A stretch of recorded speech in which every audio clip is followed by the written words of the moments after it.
I am super excited today for our incredible guest speaker, Carlie Maree. Thank you so much for jumping on, gorgeous woman. Thank you for having me. I love to come and talk with soul-aligned people about soul-nourishing things that are going to be helpful to your listeners. I'm so excited. I'm so excited to have you on, and some pretty special news for you recently just dropped on your incredible book, and a psychology firm has picked it up. So congratulations to you. That's so exciting. Thank you. Yeah, I've just been finding out that there are a bunch of psychologists and mental health professionals that are using my work in their practice. And so that's really exciting for me to think that it's my work, though it's a little bit, to some might seem a little bit quirky, is really coming into the mainstream. And I think that's the end goal, really, isn't it? Because that's how we reach the masses, where it's not just me sharing my work, that my vision for my work that we're going to talk about, managing your motivational roller coaster, and this particular pattern that I've found, my intention is that it becomes the gift that every woman gets to give the women around them, whether she hands her a copy of the book or whether she sends her to the documentary film, which we'll talk about as well, but that it's an extraordinary gift to help someone to know these things about themselves. So we'll be able to talk a little bit, obviously, in this episode, but this is this kind of thing. It's like, as with any type of personal development or personal growth journey, it's a journey, right? It keeps going. So I love that people are able to have this inform different parts of their lives, in therapy and parenting and relationships, in their work and their career and their business. So it's exciting stuff, and my research is very innovative and exciting.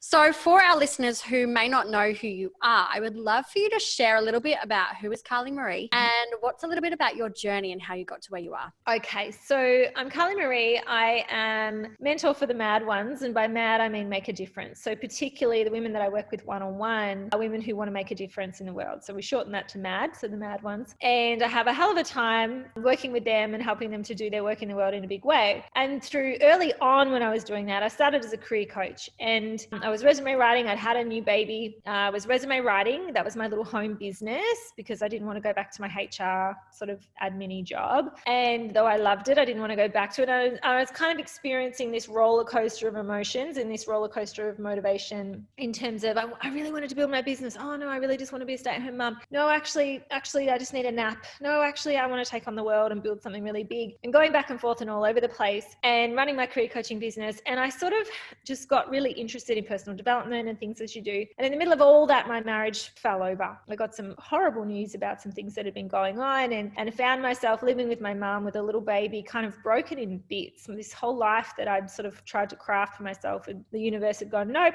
that life plan you've got, I'm ripping it up into shreds. And I felt really not okay.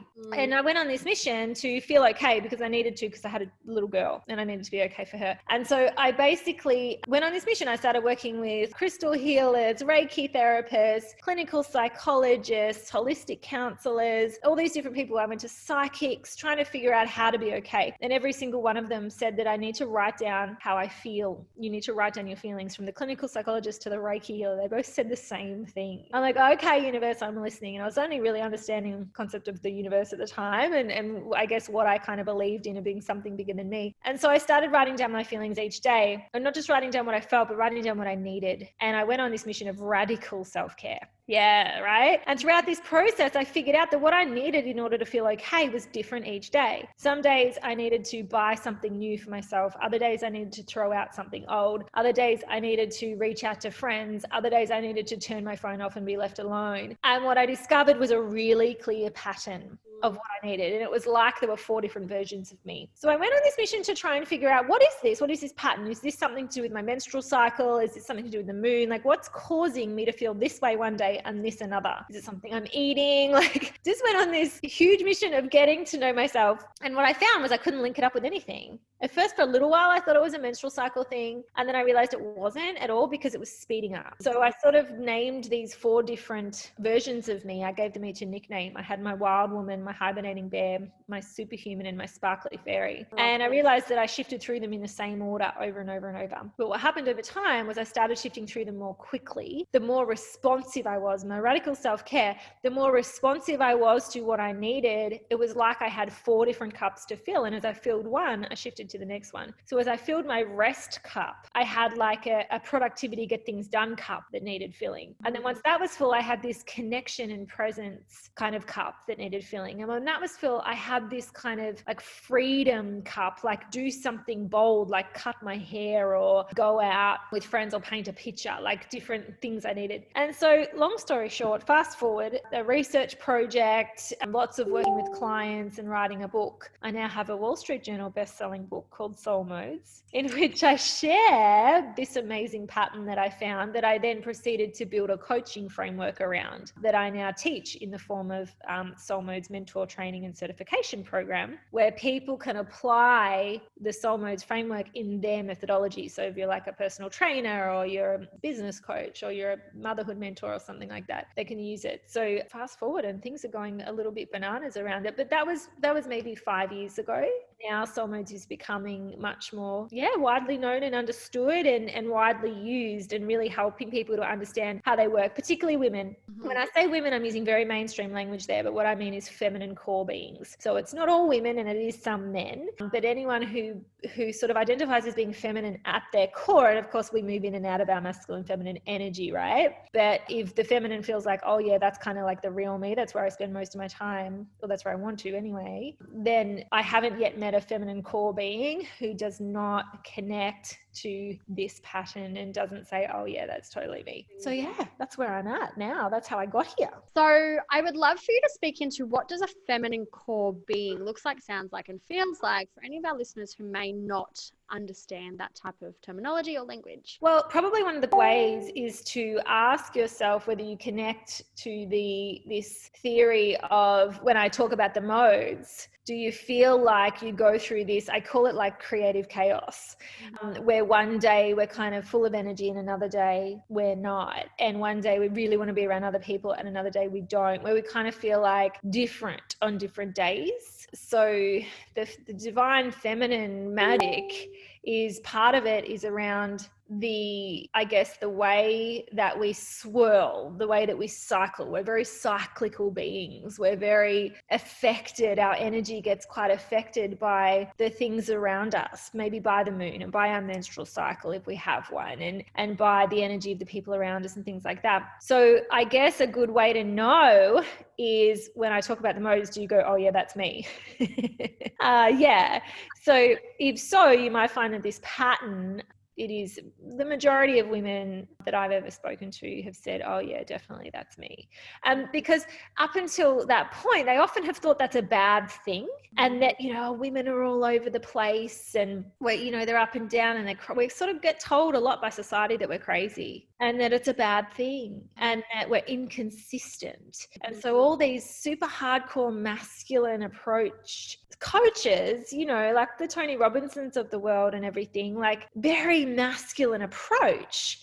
And a lot of us as feminine core beings are trying these kind of like hustle approaches, consistency, get up at 5 a.m., work harder than everyone else and you'll get the results. Well, I guess I kind of teach the opposite to that, which is work with your feminine flow and you will create extraordinary results. I've built a pretty successful business here, just about retired my partner. I work about 20 hours a week around my kids and I have extraordinary output in my business, probably more than a lot of people who work full time. And I truly put that down to the fact that I do my admin when I'm in super mode, and I do my meditating when I'm in bear mode, and I do my creative work when I'm in wild mode, which means that I can plan out my next course in 7 minutes because I'm in the exact right, perfect headspace and perfect energetic state to do that work, as opposed to going, oh, it's Monday 9 a.m., which means it's admin day, and then wondering why it's taking me 6 hours to do something that in another time might only take me an hour. So it's about working with your flow, getting to know yourself, and going on a journey of self-discovery really often leads, this is a really cool tool for self-discovery, right? Getting to know yourself, self-aware, like next level self-awareness. And when you have next level self-awareness, it's hard not to have next level self-love. They kind of go together, right? Because when you know yourself, you know how you work and you know why you do stuff, you can love that within yourself. And when you have epic self-love, self-care becomes just a natural consequence, Oh my God, I love that. And it makes so much sense. That's definitely something I've been looking at and exploring probably for the last 2 years now as I've really stepped into my feminine. I was super masculine, like what you were talking about, how we have to hustle and we have to do all these things. And I found that I actually do less now, but create so much more. So I so deeply resonate with that. And I can't wait to read your book because I think it's just going to give me such a deeper level and understanding of how to function. So how exciting. But as you talk into understanding yourself and understanding the different quadrants, how would you, so if someone was to grab your book, and does that go through that with them as to when they can, like when they're in bear mode, what are the activities to do in that state and so forth? Yeah, so there's actually like a little checklist basically, or a little self-care guide, I suppose, for each mode in the book. And I guess step one is to kind of start to track I call it your soul cycle, so that you can get a feel for how quickly you shift. So some people might spend 3 or 4 days in each mode. Some people will go through all 4 modes in one day. And yeah, which makes it hard to track, right? Because you're going to be really paying attention throughout your day. And I've studied a lot of really high performing women, particularly in like the online business space, right? Because they're on social media and we can see them in their Insta stories. We can see what they're doing throughout their day. And through some of these really high performing women who show up on social media a lot, I've been able to track and go like, oh, I just saw you shift from super mode to sparkle mode. Oh, yep, there's the photos of your kids. There we go. Yep. And wild mode's coming. Oh, there's the big ranty post. Like you can sort of see them shift. And one of the things I've noticed about the super high performing women is they move really quickly through the modes. So people who do a lot of personal development work and are very responsive to, like hyper responsive to their own needs, where they're like, drop everything, I'm journaling, I need a journal for 3 hours. Cancel everything, I'm getting in the bath, that's what I need to do. The people who are really, really, really soul led, like my soul needs this today and that's what I'm doing, like that sort of thing, they shift really quickly. So this is something that might happen. A lot of people read my book and they're moving through the modes. They're spending 3 or 4 days in each mode. But by the time they get to the end of the book, they're spending 1 day in each mode because they've just gotten a whole new toolkit of how to fill their cups, like not just 1, but 4 cups, right? So that is what tends to happen. But step 1 is to start to get a feel for, once you know what the 4 modes are, and we can go through them. Once you know what the 4 modes are, then you're able to go like, oh, I think I might be in wild mode now. Okay, cool. I'm just going to mentally make that note. And then suddenly that night they're just like, oh, my motivation just left. And all I feel like doing is like watching Netflix or having a bath or having a nap. And they can be like, oh, bear mode. This is bear mode. It's not like, oh, I've done something bad and I've ruined my energy or something. It's like, no, I'm just shifted into bear mode and that's okay. It's just a different kind of activity happens now. Once you start to track it, you can get to know, like step 1 is like track it and start to get a feel for how often you shift. And step 2 is get to know your 4 inner women, because you are not one ordinary woman, you are 4 extraordinary ones. And if you can get to know all of them and get to know what each mode looks like for you, it becomes much easier to track. So I know when I wear leopard print, oh, wild mode's here. Like it's the only time I reach for wild mode. When I'm dropping the F-bomb and swearing a lot, wild mode's here. When I'm super chatty and just talking everyone's ear off, I'm in sparkle mode. Whereas sparkle mode might look a bit different for you. Sparkle mode might be more like, oh, I wear florals and I water my plant. Like it, you know what I mean? Yeah. So it's this journey of self-discovery that the book will help, because you get to know what's behind each mode. So the thing that doesn't change from person to person, or what my research suggests doesn't change from person to person, is the driver, like what's motivating you and what's driving you in each mode. So in wild mode, we're yearning for freedom. So what looks like freedom to me might look different for you. So what feels like freedom for me is writing. So I want to write a lot when I'm in wild mode. For you, wild mode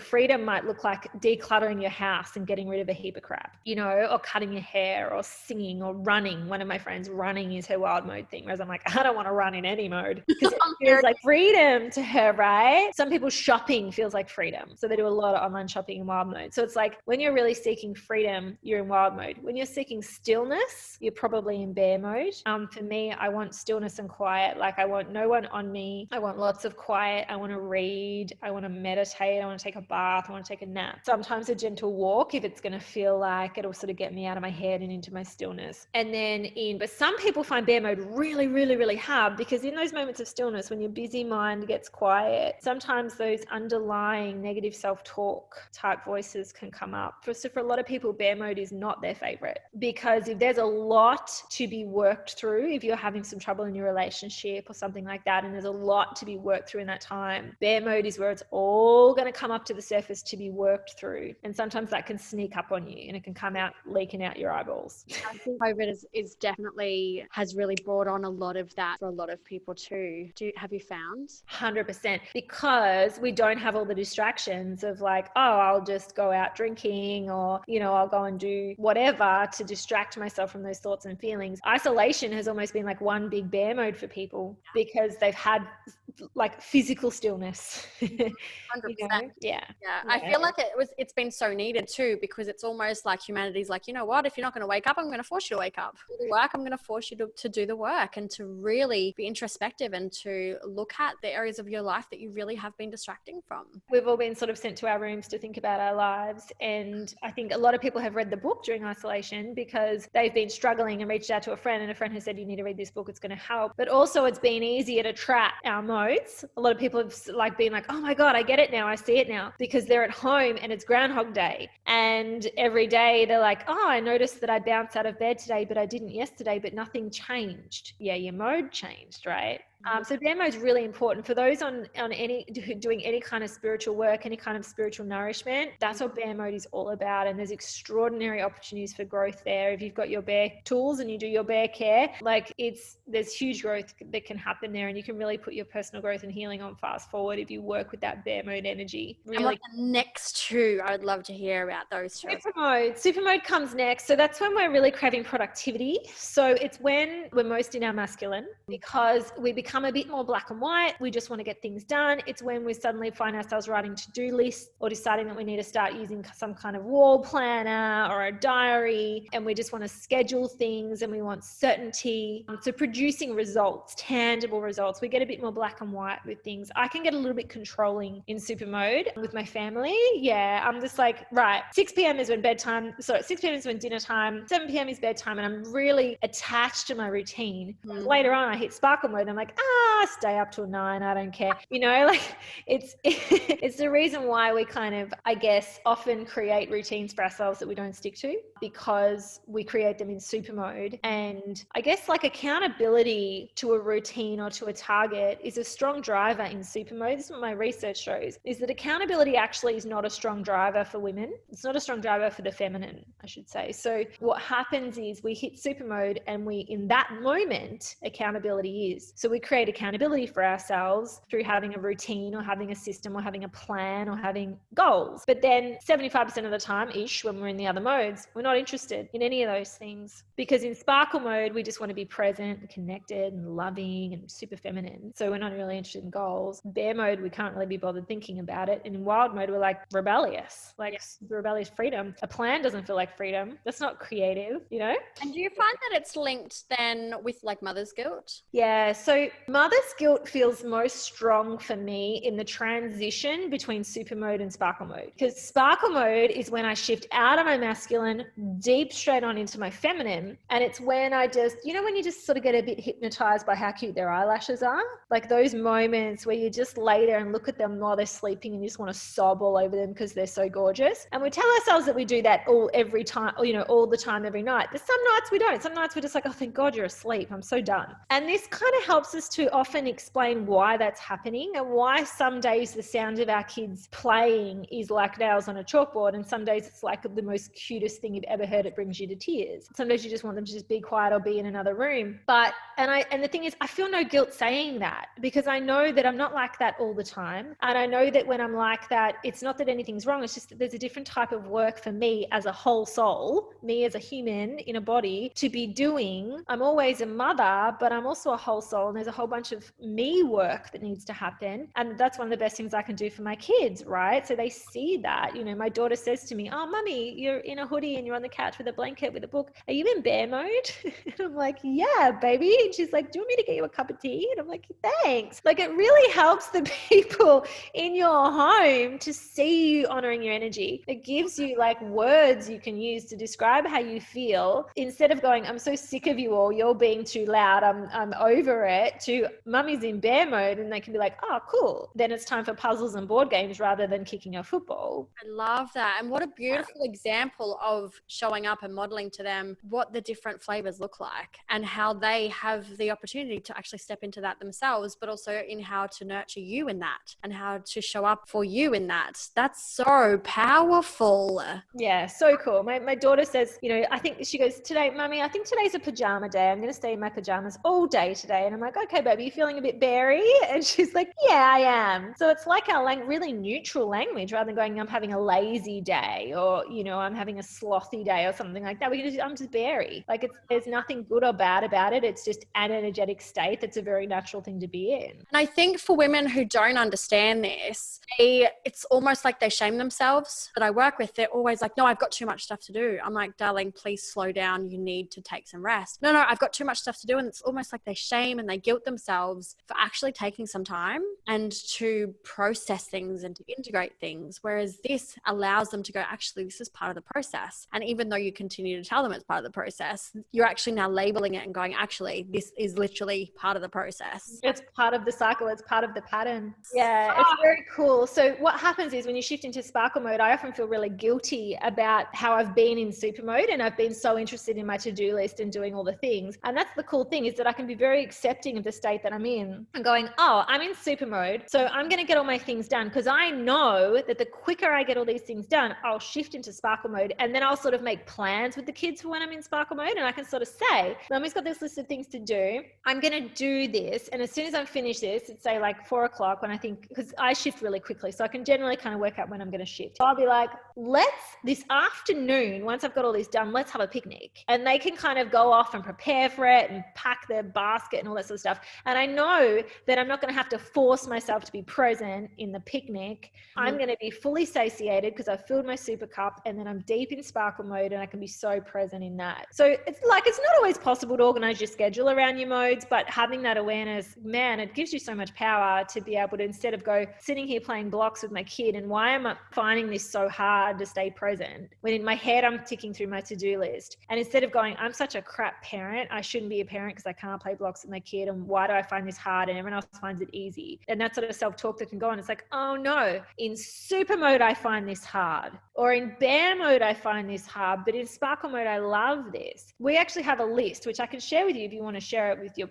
peeps. I have this list. It's like a chart on our wall upstairs and it has connection activities. So when my kids are looking for connection or they're a bit ratty and I know they need some connection time, there's a list and it's color coded. There's a red list, a blue list, a green list, and a pink list. And depending upon which mode I'm in, I'm like, hey guys, go pick a thing off the pink list. Because if I'm in sparkle mode, that's going to be things like have a picnic, have a dance party, things that are actually going to fill my cup and my kids' cup at the same time. Whereas if I'm in bear mode, it's choose something off the blue list, which is going to be, let's do some drawing, let's do a puzzle, let's watch a movie, let's make popcorn, like that sort of stuff. And then the red list is I'm in wild mode. So that's like, let's paint our bodies. Like, you know, let's play beauty salons and they can mess my hair up and all that's not going to bother me, you know, because it feels creative. It's very cool. It's very effective in our house. Things have been very different since we did that because my kids can get connection whenever they need it, but it can be through something that fills my cup. Yeah, amazing. And it also, you're not only then having them recognize what mode you're in, but you're also being able to utilize like visual, auditory, kinesthetic, like all the different things, and just being able to really have them connect in with the different ways in how to show up and how process and spend time with mummy while mummy's in her different moments. I love that. My mind is so blown right now. I'm just like, holy wow.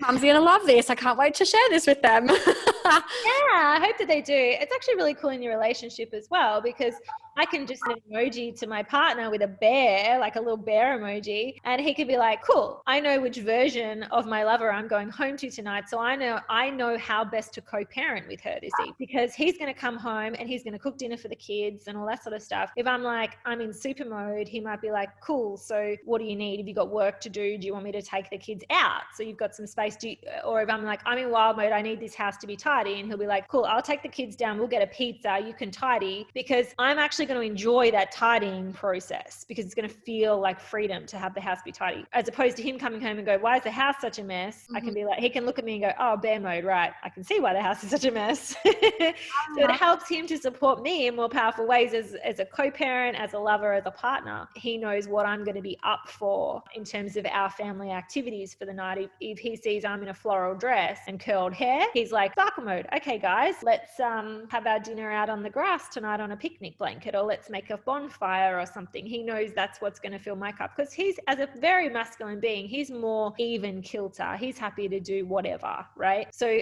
he knows that our whole atmosphere of our home is going to be better because my cup is being filled. Because as the mother of the home, as the feminine sort of being in our home, I have a really strong effect on how things go in this house. That allows him to honor that in me, and for me to honor that in me, and for us to show our kids, we've got a boy and a girl, for them both to see that beautiful dynamic in a relationship with this beautiful masculine taking care of and providing for the feminine, and the feminine bringing this beautiful nurturing energy in service back to the masculine. And it's beautiful for the kids, I think, to be a part of that. I love that. And is there a section in your book where it is specifically on for the men around how to support their partners and their wives and the mothers in how to actually work through that and how to show up for them in each of those different quadrants? Yeah, so there's a chapter on soul modes in motherhood, and there's also a chapter on soul modes in marriage or soul modes in relationship. And in the relationship chapter, I interview Darren. So there's an interview between us, my partner, where he really shares his experience, because he's been with me through this whole journey, right? And I also did a video with him, which went a bit bananas on my Facebook page, and I can give you the link to that if you like. It's like an hour-long kind of chat we had, which was really cool. Amazing. So at some point, he will write a book for the dudes, I think, for the masculine beings. At some point, that hasn't happened yet, but a lot of people got their partner, their masculine partner, to read that chapter, and they found it really helpful. Amazing. I absolutely love that. So I would love for you to share for mums who I guess are starting to, or before they pick up your book, obviously they're going to now pick up the book because it's a no-brainer. It sounds like it's a how-to guide on actually being a woman. Yeah. And I've had to spend 2 years trying to work this out. So I'm like, geez, universe, where were you on that one? I hadn't written it yet. I only wrote it last year. I don't feel so bad now. So I guess for women, before they get to this point of, or even as they start to sort of read the book and get an understanding of themselves, what would be the tools and tips on how to start, how to be gentle with yourself, how to allow time to read the book, to analyze your different modes? And because mums don't do that very well, they don't take time for themselves. So what would be, I guess, 3 tips that you can share with mums on started? Yeah.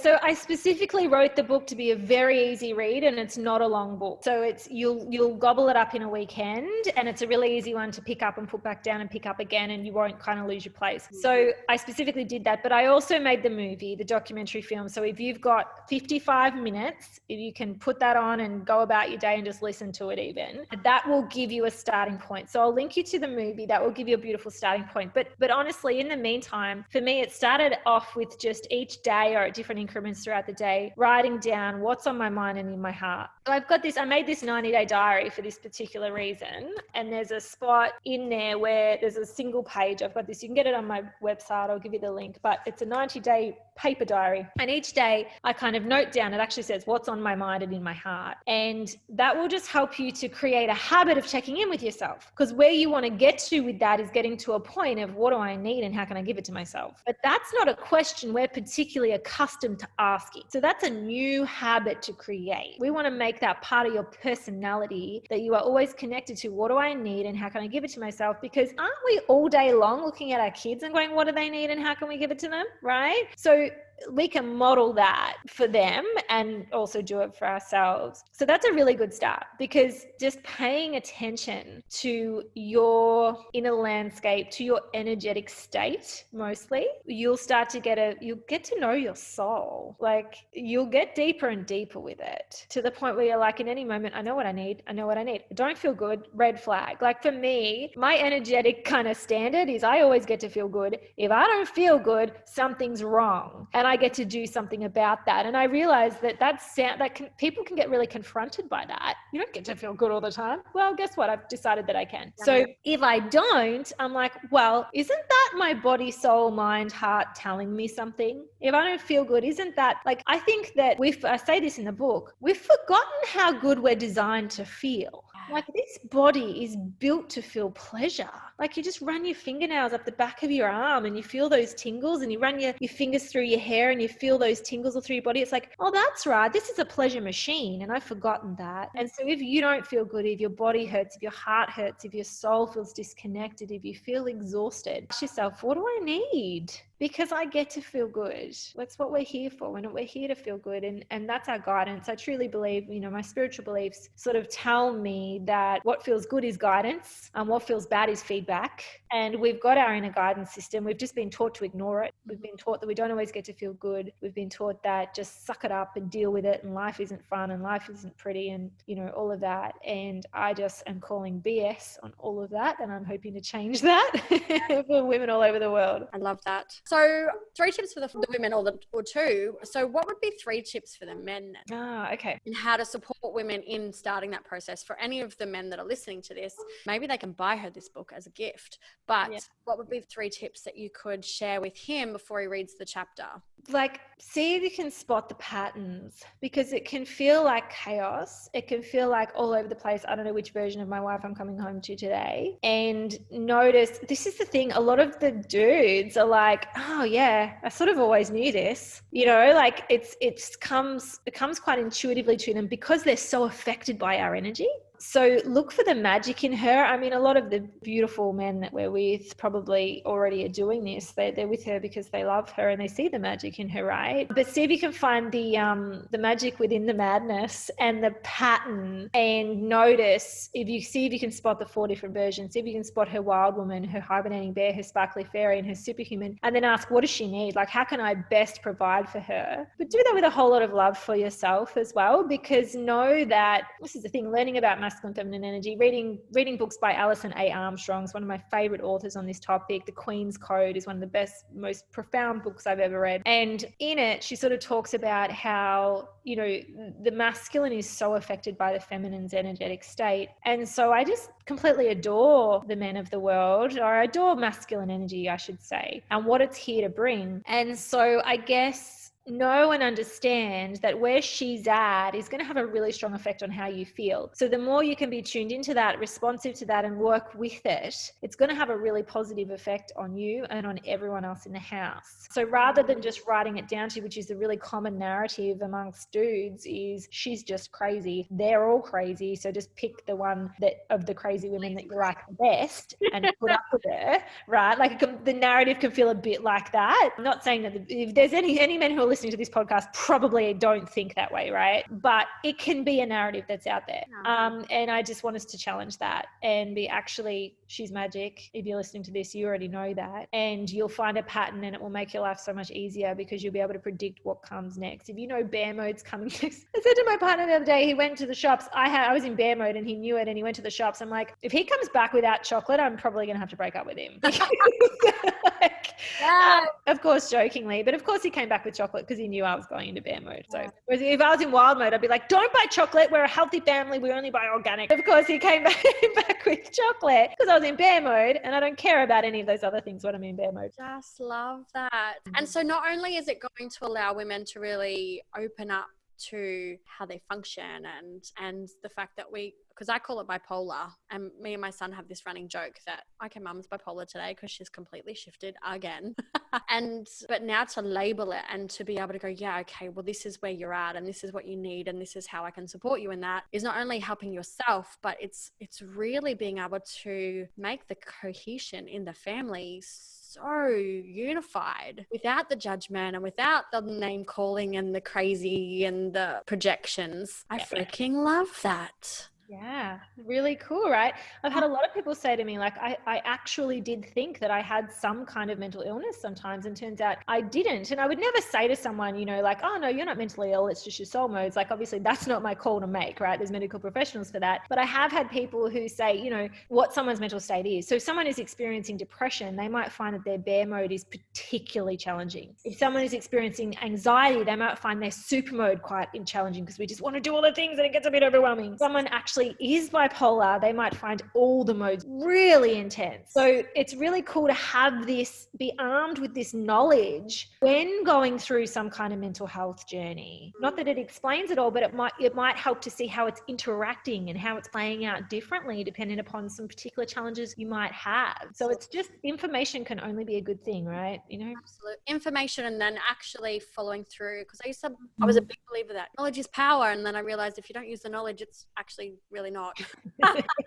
So, yeah, then it's 100%. So what has been the one thing that has drastically changed your life leading up to this point for you to maybe create this, or where you had an aha moment going, holy shit, I'm not crazy, holy shit, life is okay? Because I feel like when we're a mum, we're in overwhelm, we're stressed, there's all those things. And while we're starting to get the tools, or while we're starting to just connect in with ourselves, maybe for the first time ever, what was the aha moment for you? Probably when I realized that I can tell my kids, or particularly my daughter, I can tell her till I'm blue in the face that she's worthy and she's can follow her dreams, and that she, you know, should take care of herself and follow her gut and her intuition. I think my biggest lesson has probably been around intuition, because I can tell her all of that, but unless I model it, it's a waste of time, because she's not going to do what I say, she's going to do what I do. So for me, probably tapping into and developing my intuition, and like even just little things like looking at the fruit bowl and going like, does my whole body actually want a banana, or does it want an apple? Or am I just grabbing an apple because that's habit, but does my body actually want a banana? Like that's sort of like little things like that, like standing in front of the wardrobe and going like, oh, I could just grab that t-shirt and those jeans because that's habit. Or hang on, what do I actually want? Do I actually want to wear a floral dress and boots today?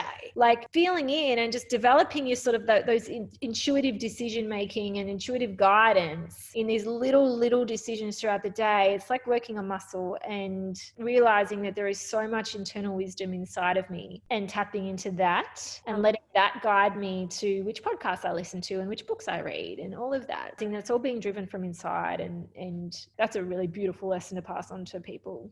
100%. And it is that inner knowing that anything that we do actually need, we just need to check in. We are always guided, and we actually always have the answer. I love that. Thank you. What has been the biggest challenge for you as a parent, and how have you overcome it?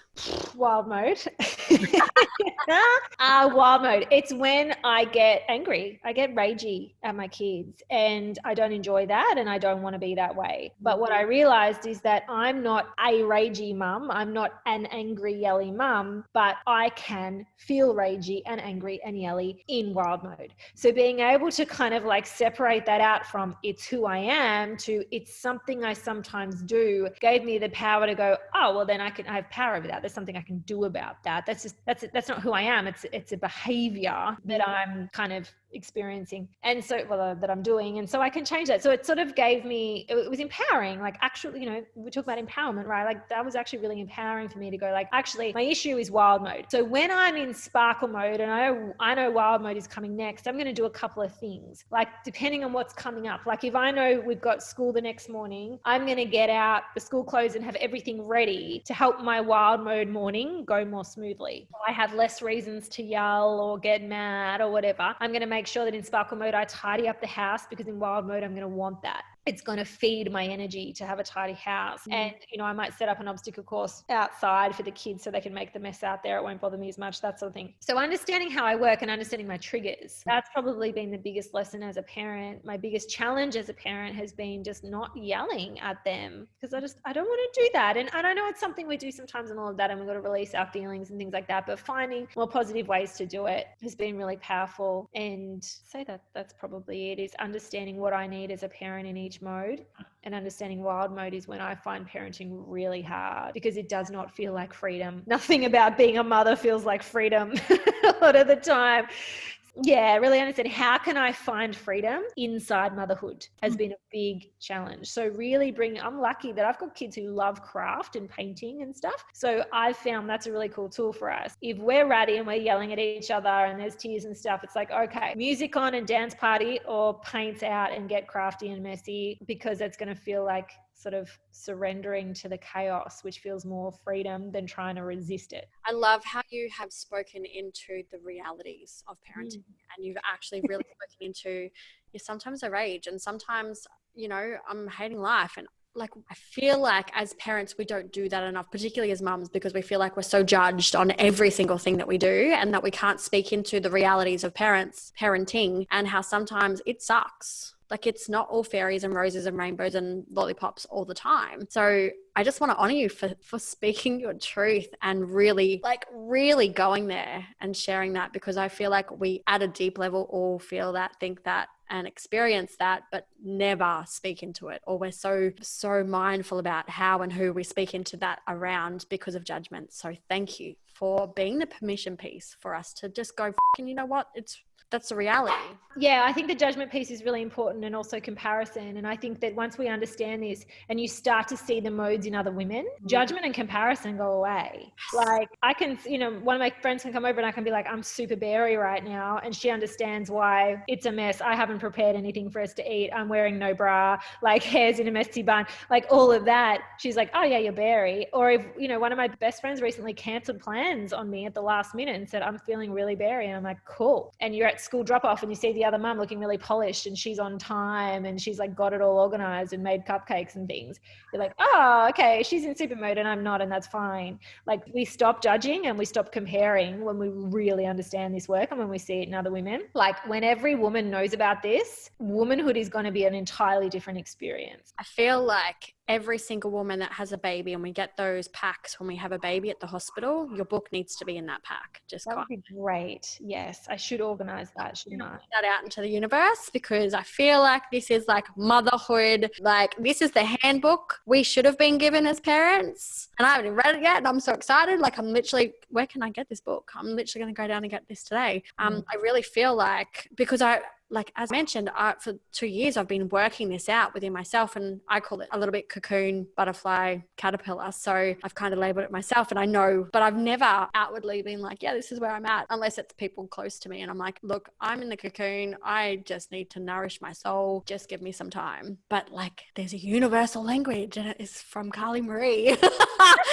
And this book needs to be in that bag. So we're just gonna project that out there. But this has been so incredible. I feel like this has been such a light bulb moment for me, and will be for so many of our listeners. So thank you. How can people reach you? How can we get a copy of this book? Because I need it, and we all need it. And how can we connect in with your movie and just the beauty that is you? Yeah, thank you. Well, I'm Carlie Maree all over the socials. So if you search Carlie with an IE and Maree with a double E on Facebook, Instagram, YouTube, I'm in all of those places. I also have a podcast called Go Hack Yourself, in which I talk about this, because soul modes is like the ultimate life hack. So I talk about this, and I do some book reviews and other things on my podcast. So that's a really cool place to go. But if you search the Soul Modes movie on YouTube or Facebook, you'll find it. It's a 55-minute documentary, and it will give you a really good deep dive into the modes. I do hope to get that onto Netflix one day. Leave that with me. And also, what was the other one? Oh, the book. If you're in Australia, head to carliemaree.com/shop and I'll get the book to you. If you're outside Australia or you want the ebook, head to Amazon. I will make sure we have all those links in our bio for you, so that we can easily jump on and get connected in. This has been an absolute honor and a privilege. I am so excited that you have jumped on, and how perfect this podcast is about being you. And what better way of understanding who you are and being you than to know and to embody the different elements. So thank you so much, Goddess. Yeah, I really look forward to getting my hands on a copy of your book and being able to really, implement this in the work that I do with my mum. So powerful.